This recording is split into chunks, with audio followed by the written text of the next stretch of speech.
Audio Jungle. Bismillahirrahmanirrahim. Assalamualaikum warahmatullahi wabarakatuh.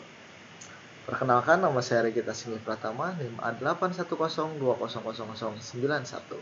Saya mahasiswa pendidikan olahraga Universitas Muhammadiyah Surakarta.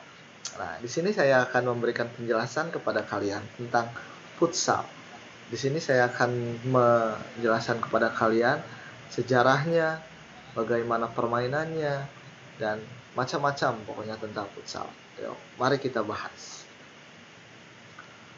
Oke, pertama, apa sih futsal? Nah, di sini terjawab. Futsal adalah permainan bola yang dimainkan oleh dua tim yang masing-masing beranggotakan 5 orang. Tujuannya adalah memasukkan bola ke gawang lawan dengan memanipulasi bola dengan kaki.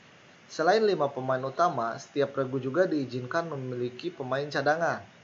Tidak seperti permainan sepak bola, dalam ruangan lainnya, lapangan futsal dibatasi garis, bukan net atau papan. Nah, di sini bisa ditarik kesimpulan ya, bahwa permainan futsal dan sepak bola itu berbeda. Dari jumlahnya adalah, kalau sepak bola itu 11 pemain, kalau futsal itu hanya 5. Terus meskipun sama-sama tujuannya memasukkan bola ke gawang lawan dan bermain dengan kaki, tetapi sepak bola dan futsal itu berbeda, terutama dari lapang. Nah, lapangan futsal itu kebanyakan di indoor, seperti di gor. Nah, kalau di sepak bola kan di stadion, di lapangan-lapangan indoor lah. Tapi tidak jarang juga ada lapangan futsal yang indoor. Nah, oke. Nah, kita bahas sejarahnya nih. Futsal diciptakan di Montevideo, di Uruguay pada tahun 1930 oleh Juan Carlos Serraini. Keunikan futsal mendapat perhatian di seluruh Amerika Selatan, terutama di Brazil. Keterampilan yang diperkembangkan dalam permainan ini dapat dilihat dalam gaya terkenal di dunia yang diperlihatkan pemain-pemain Brazil di luar ruangan pada lapangan berukuran biasa. Nah, Pele, bintang terkenal Brazil contohnya, mengembangkan bakatnya di futsal, sementara Brazil terus menjadi pusat futsal dunia. Permainan ini sekarang dimainkan di bawah perlindungan Federation Internationale de Football Association di seluruh dunia, dari Eropa hingga Amerika Tengah dan Amerika Utara serta Afrika, Asia, dan Oseania. Nah, jadi futsal ini tercipta di Uruguay, di Amerika Selatan. Jadi kiblatnya futsal saat ini adalah di Brazil, bukan di Uruguay. Meskipun futsal ini diciptakan di Uruguay, tetapi saat ini kiblat futsal adalah Brazil. Nah, sama seperti sepak bola, federasi dunianya futsal juga FIFA. Nah, terus lanjut. Pertandingan internasional pertama diadakan pada tahun 1965.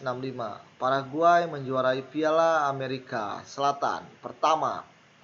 6 perebutan Piala Amerika Selatan berikutnya diselenggarakan hingga tahun 1979. Dan semua gelaran juara disapu bersih habis Brazil. Brazil meneruskan dominasi dengan meraih Piala Pan Amerika pertama tahun 1980 dan memenangkan lagi pada perebutan berikutnya tahun 1984.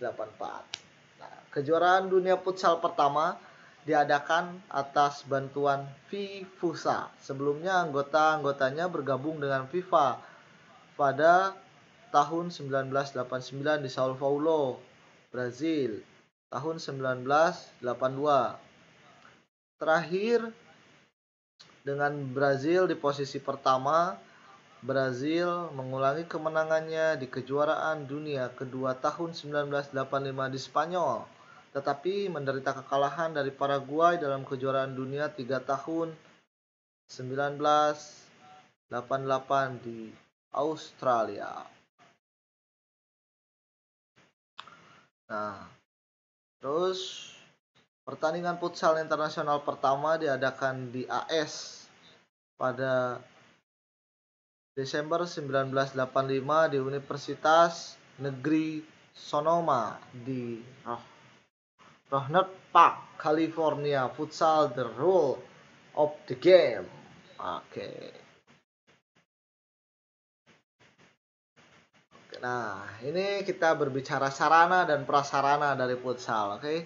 Satu, lapangan futsal. Nah, lapangan futsal ini ukurannya adalah panjang 25 sampai 45 meter, lebar 15 sampai 25 meter. Itu yang biasa ada lah. Nah, kalau ukuran internasionalnya yang sesuai dengan FIFA. Nah, ini 38 sampai 42 meter. Lebarnya 18 sampai 25 meter. Jadi untuk lapangan futsal sendiri itu fleksibel ya. Kalau untuk ajang resmi FIFA itu bisa pakai yang ukuran standar. Kalau hanya untuk buka lapang untuk disewakan ya bisa pakai lapangan yang pertama tadi. Nah, ini gambarannya untuk lapangan futsal ya.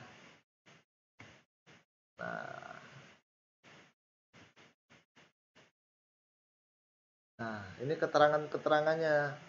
Titik penalti pertama, titik penalti kedua, daerah tendang sudut, daerah pergantian pemain, daerah penjaga gawang, daerah kick off, table zone, pengawas, tempat pemain cadangan. Lanjut. Nah, ini titik penalti. Titik penaltinya itu berjarak 5 meter dari gawang. Nah, jadi berbeda dengan sepak bola. Kan ukuran lapangannya aja udah beda ya. Jadi kalau sepak bola itu kan 12 meter. Kalau futsal ini hanya 6 meter. Nah, menariknya futsal ini punya titik penalti kedua yang jaraknya 10 meter dari gawang. Nah, untuk dapatkan tendangan penalti titik kedua ini harus mendapatkan pelanggaran sebanyak 6 kali. Nah, kalau sudah mendapatkan 6 kali dan terus, nah itu akan mendapatkan tendangan penalti titik kedua. Nah, ini untuk daerah tendangan sudut. Nih. Lingkarannya itu 25 cm ditarik di dalam lapangan dari setiap sudut.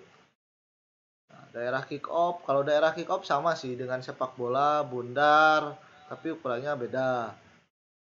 Nah, untuk gawangnya nih. Nah, gawangnya juga berbeda dengan sepak bola. Gawang futsal itu panjangnya hanya 3 meter, tingginya 2 meter, lebarnya 1 meter, lebar atasnya itu 80 cm. Nah, untuk ukuran bolanya juga berbeda sama sepak bola. Walau bentuknya sama, bulat dan sama-sama terbuat dari kulit. Nah, tapi diameternya itu berbeda.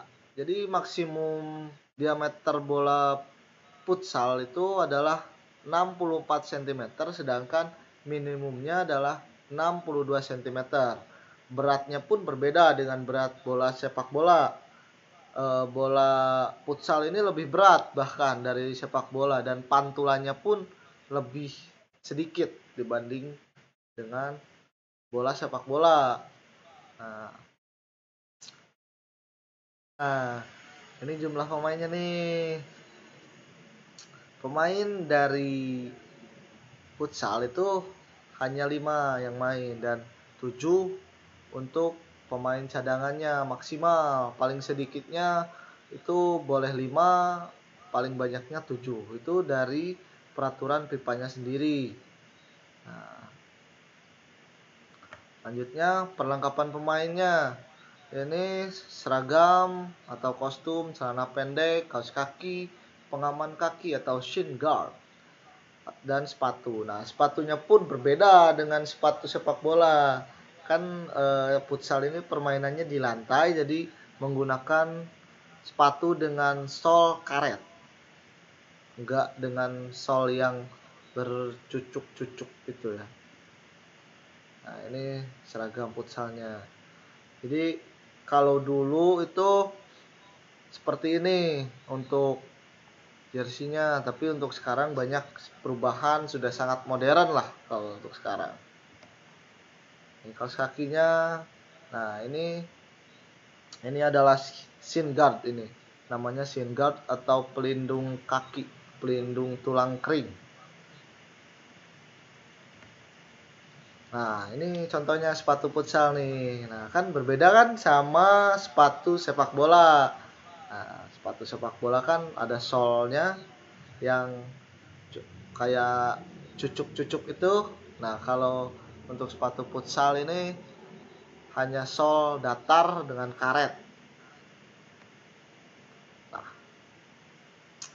Nah, ini peraturannya nih.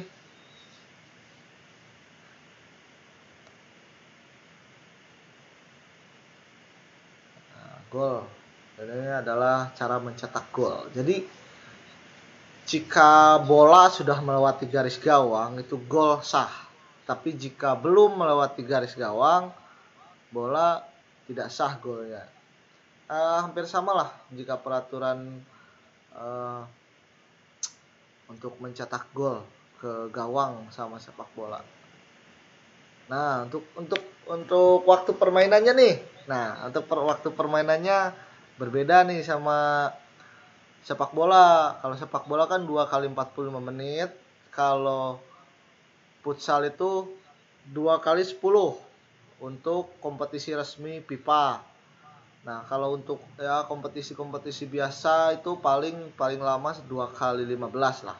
Nah, istirahatnya juga 10 menit, terus selama perpanjangan waktu itu 2 kali 10, tapi kadang ada juga yang langsung adu penalti. Jadi itu gimana peraturan di kompetisinya masing-masing.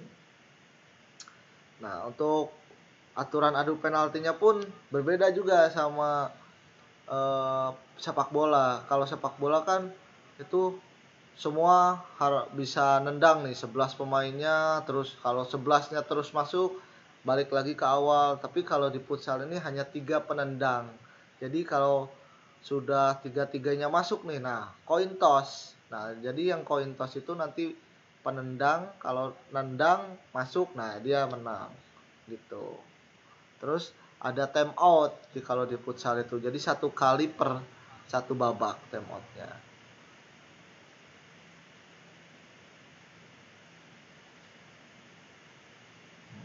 Ini kesalahan-kesalahan yang dilakukan di futsal.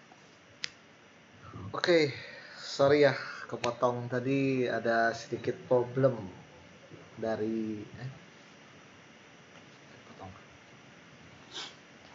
Oke, maaf. Tadi ada sedikit problem di akun, jadi ganti akun. Mari kita lanjutkan pembahasan kita.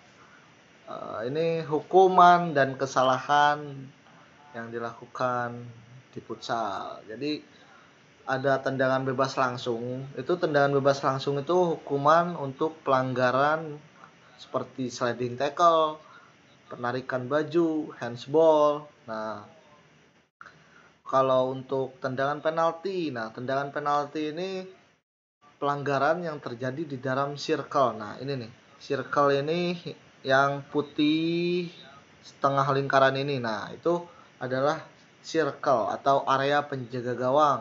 Kalau di sepak bola kotak penalti. Nah, itu.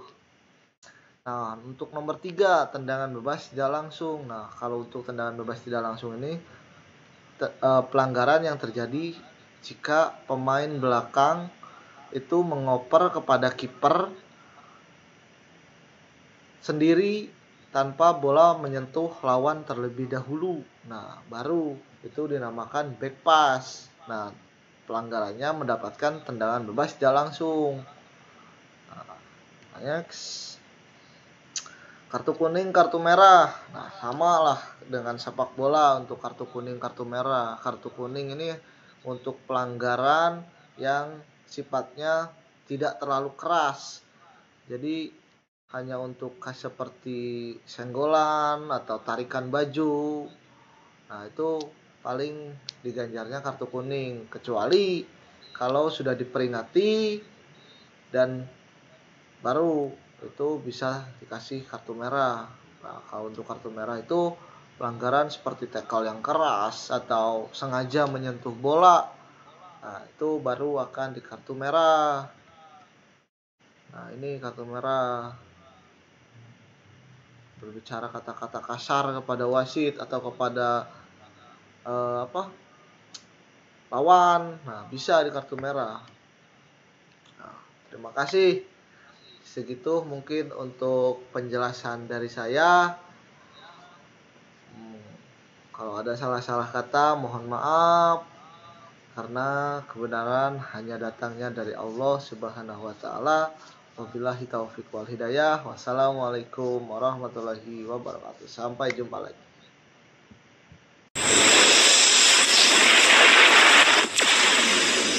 Audio Jungle.